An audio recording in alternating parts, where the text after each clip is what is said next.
চলো পিছনে গাড়ি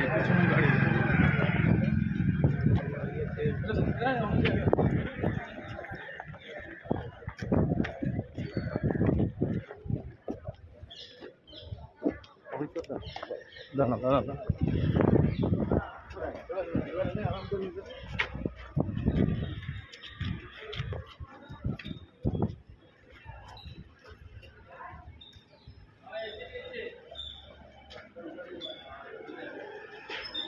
स्टॉप।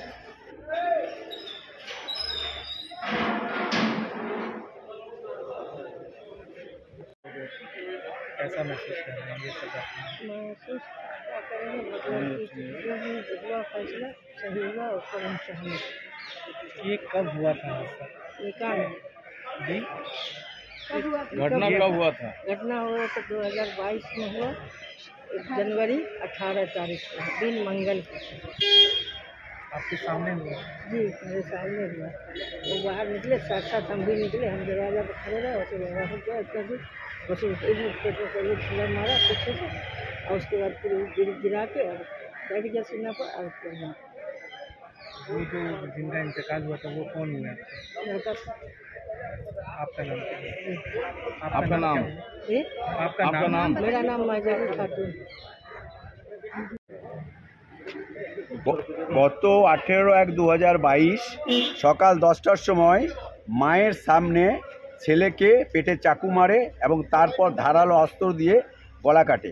এটা করেছিল এটা মোহাম্মদ আলী আলাইহিস সোনু, রহমতনগরের, ঠিক আছে, রহমতনগরের, এবং করেছিল ফজলে ইমাম বলে যে ছেলেটি তাকে হত্যা করে এবং তারপর ওখানকার সবাই মিলে হসপিটালে নিয়ে যায়, হসপিটালে মৃত বলে ঘোষণা করে।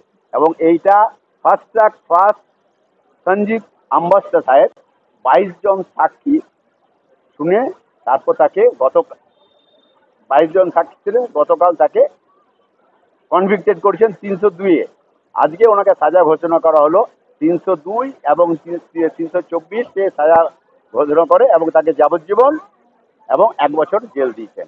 এবং এই কেসের আয়ু ছিলেন গোপাল পাত্র আর বিনয়ানন্দ চট্টোপাধ্যায়। আর মোটামুটি এখনো পর্যন্ত কবে হয়েছিল ঘটনা? 18/1/2022 তারিখে হয়েছিল। হিরাপুর থানার কেস নাম্বার 22/22, ডেটেড 18/1/22। আসামি হচ্ছে মোহাম্মদ আলী আলাইহিস সোনু, আর যার মায়ের নাম হচ্ছে মাহেদ জামিন খাতুন। ওনারাও আসছে আজকে, ওনারাও কোর্টের ওপর এখনো পর্যন্ত ভরসা রাখলেন যে হ্যাঁ এখনো মানুষ সুবিচার পাচ্ছে, জুডিশিয়াল ব্যবস্থার উপর মানুষের আস্থা আছে। আপনার নাম বলুন। আমার নাম বিনয়ানন্দ চট্টোপাধ্যায়।